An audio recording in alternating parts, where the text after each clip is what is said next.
안녕하세요. 행복부동산 연구소 최지혜입니다. 서민의 주거 안정을 위해 마련된 임대주택, 종류도 활용법도 다양한데요. 임대주택의 모든 것 잠시 후에 알아보고요. 실투자금 4천만 원대로 매수할 수 있는 강남구의 다세대 주택과 또 동대문 상권의 배우 주거지 신설동 다세대 주택 정보도 소개해드리겠습니다. 지금부터 함께 하시죠.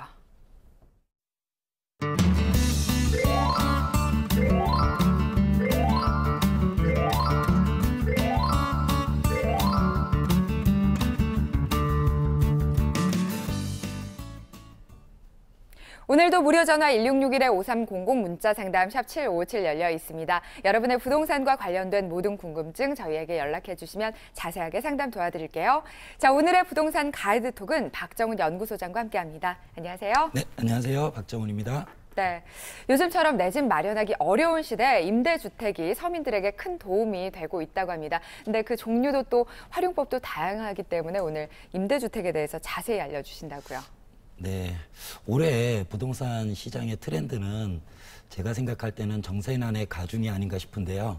이런 전세난이 가중되면서 전세가도 지금 천정부지로 계속 오르고 있는데요.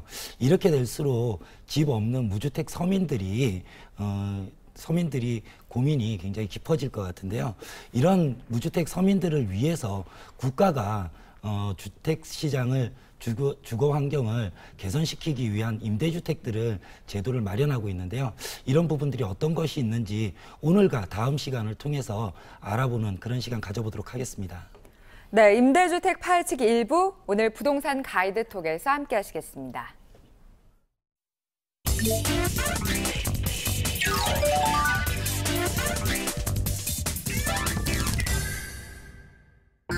치솟는 집값 불투명한 전망. 서민을 울리는 주거난 안정을 위해 정부가 나섰다. 부담은 낮추고 실속은 높인 임대주택. 영구, 국민, 공공까지 다양한 임대주택의 종류와 그에 따른 신청 방법을 부동산 가이드톡에서 알려드립니다.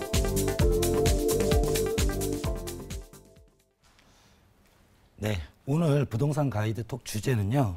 임대주택 파헤치기 제1부입니다. 임대주택이라는 게 사실은 종류도 많고 접근 방법도 다양하기 때문에 오늘 1시간으로는 좀 힘들 것 같아서요. 오늘과 다음 시간을 통해서 우리가 집 없는 무주택 서민들이 어떻게 주거 안정을 위해서 국가가 마련해 놓은 그런 임대주택에 접근할 수 있는지 그 종류와 그 내용들에 대해서 함께 살펴보고 파헤쳐보는 그런 시간 가져보도록 하겠습니다. 먼저 우리가 임대주택이라고 하면 임대주택이 뭔지 정의부터 좀 살펴봐야 되겠죠. 그래서 정의를 좀 보시면은요. 국민, 즉 국민 중에서도요. 무주택 서민을 얘기하는 거겠죠. 국민의 주거 복리를 위해서 공공기관 또는 민간업자가 임대를 목적으로 해서 지은 주택을 우리는 임대주택이라고 얘기를 하는데요. 이 임대주택은 국가가 집 없는 서민들을 위해서 주거 환경을 개선하기 위해서 마련해온 주거 복지의 일환으로 이렇게 보시면 될 것 같습니다. 이런 임대주택이 공급되는 근거와 그런 목적이 있을 텐데요. 근거는요. 우리 헌법 제35조 3항에서 찾아볼 수 있을 것 같습니다. 그래서 35조 3항에서는요. 국가는 주택 개발 정책을 통해서 모든 국민이 쾌적한 주거 환경 생활이 가능하도록 노력해야 할 의무를 지고 있습니다. 그렇기 때문에 이런 주택 개발 정책을 통해서 주택을 다양하게 영세 서민들을 위해서 공급해야 될 이런 의무를 지고 있는데요. 이런 부분들은 국가는 모든 국민의 쾌적한 주거권 확보를 위한 노력을 하기 위한 의무를 가지고 있다고 보여지고요. 그 중에서도요. 집 없는 저소득 서민 계층들의 쾌적한 주거 환경을 제공하기 위해서 만들어진 것이 임대주택이라고 보시면 됩니다. 그렇기 때문에 이 임대주택은요. 세대원 전원이 무주택자여야 된다는 공통적인 요소가 필요할 것이고요. 그리고 이런 임대주택은 여러 가지 종류가 다양하기 때문에 그 부분들에 대해서 오늘 일부를 알아보고요. 다음 시간에 나머지 부분들을 알아보도록 하겠습니다. 그래서 임대주택의 종류에는요. 크게 우리가 대부분 이제 이 범주 안에 들어와 있을 것 같은데요. 영구 임대주택, 국민 임대주택, 공공 임대주택, 장기 전세 시프트, 행복주택, 매입 임대주택 크게 이렇게 6가지 정도로 살펴보면 될 것 같습니다. 그래서 요거를 다 살펴보기엔 시간이 부족하니까요. 오늘은 영구 임대주택과 국민 임대주택에 대해서 요건이라든지 또는 어떻게 신청하는지 이런 부분들 알아보는 시간 가져보도록 하겠습니다. 먼저요. 영구 임대주택은요. 정의가요.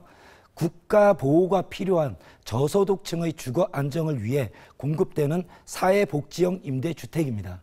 그래서 국가가 만들어내는 사회복지의 형태로 공급되는 주택이라고 보시면 되고요. 이 부분은 1989년부터 영구 임대주택은 제도가 도입돼서 지금까지 실현되어 오고 있습니다.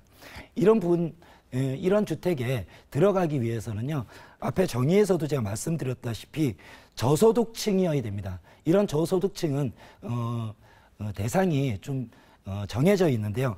그 대상 선정 기준은요. 보시면 기초생활수급자, 국가유공자, 한부모 가정 또는 일본군 위안부 피해자, 북한 이탈 주민 또는 장애인 그리고 65세 이상 직계존속 부양가족 등으로 대상이 한정돼 있습니다. 이 말의 의미는요. 여기 나와 있는 대상 선정들은 대부분 우리 사회에 도움이 필요한 저소득층, 최약자 계층을 의미한다고 보실 수 있고요. 이런 분들이 신청할 수 있는 것이 영구 임대주택입니다. 영구 임대주택의 임대료나 기간 같은 경우에는요. 임대료 같은 경우에는 시중 시세의 30% 정도로 임대료를 내시면 되고요. 그리고 기간은 최장 50년까지 거주가 가능합니다. 그래서 시중 시세의 30% 정도밖에 월세를 안 내시기 때문에 이 부분에 대해서 나머지 70% 정도는요. 국가가 재정 보조를 통해서 이 부분을 보완해 주고 있고요. 그런 부분들이 있어서 국가의 주거 복지의 일환이라고 이렇게 보시면 될 것 같습니다. 공급 면적은요. 전용 면적이 42.68제곱미터 이하의 소형 면적입니다. 그렇기 때문에 이런 약자 계층들에게 큰 주택은 필요 없겠죠. 그렇기 때문에 법률상으로 전용 면적의 기준을 아주 소형 주택으로 이렇게 정해 놓았고요. 입주 신청은요. 영구 임대단지가 들어오는 지역이 있을 겁니다. 그래서 영구 임대단지가 속한 지역에 지방자치단체, 즉 주민자치센터도 있고요. 구청 같은 데에다가 신청을 하시게 되면은요. 해당 지자체에서 심사를 거쳐가지고 입주 대상자를 선정합니다. 이렇게 봤을 때 영구 임대주택이라는 거는요.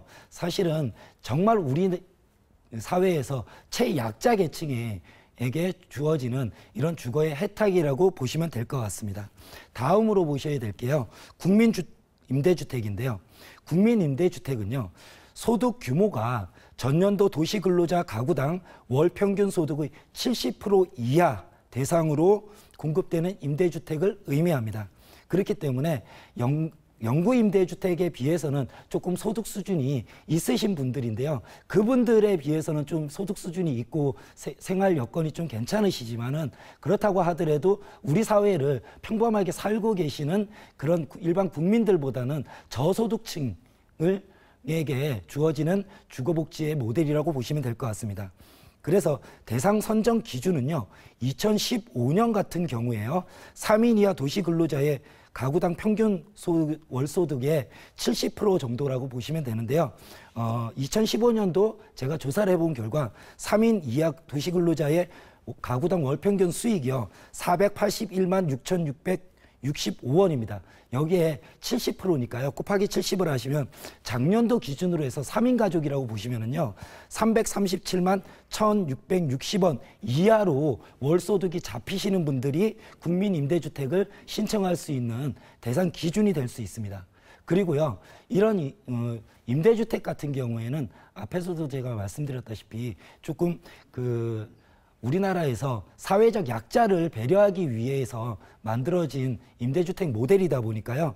별도의 재산 기준이 재산이 좀 없으셔야 돼요. 그래서 국민임대주택 같은 경우에는 별도의 또 다른 재산 보유 기준을 잡고 있는데요. 부동산 보유액 같은 경우에는 1억 2,600만 원 이하의 부동산을 소유하셔야 되고요. 그다음에 자동차 평가액은 2,465만 원 이하로 평가를 받으셔야 국민 임대주택에 신청하실 수 있는 자격이 주어진다고 볼 수 있습니다.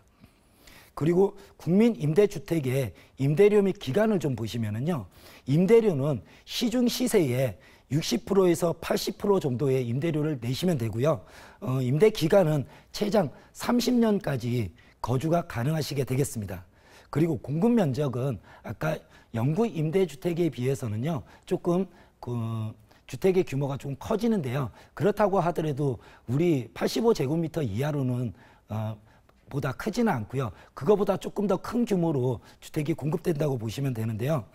두 가지로 나뉠 수 있습니다. 첫 번째로 전용이 50제곱미터 이하 미만인 그런 면적을 가진 국민임대주택 같은 경우에는요.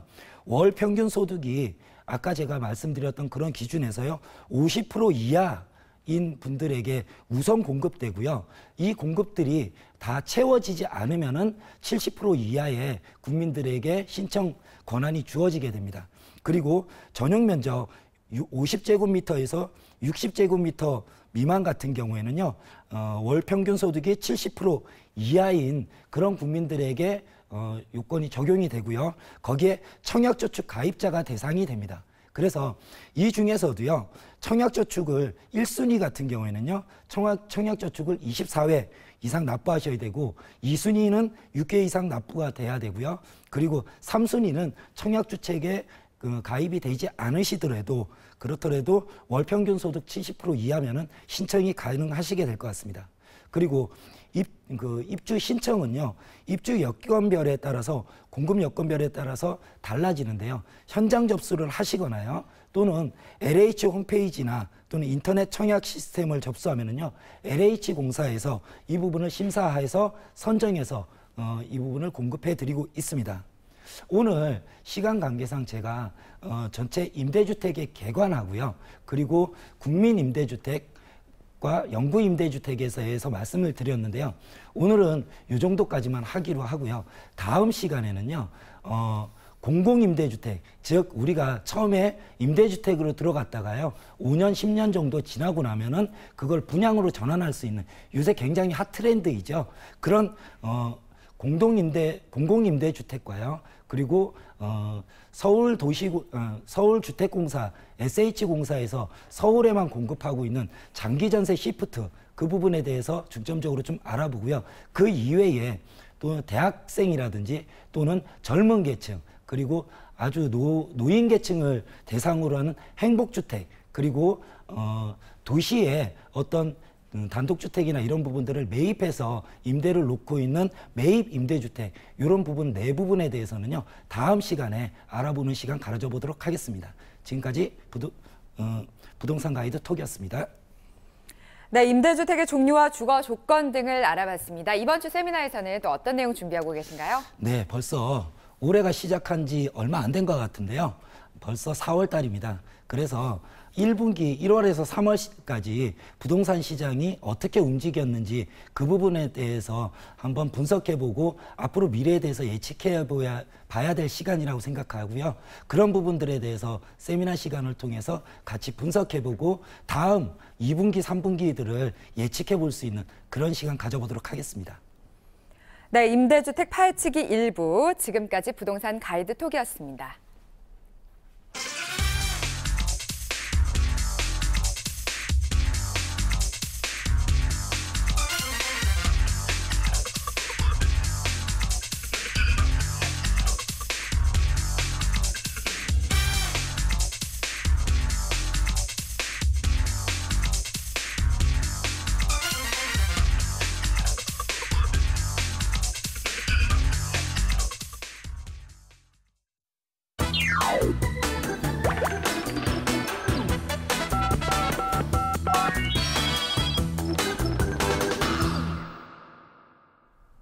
(5300) 상담소입니다. 오늘도 무료 전화 1661-5300 문자 상담 샵 757 많은 이용 부탁드릴게요. 첫 번째 전화 상담부터 받아보겠습니다. 여보세요?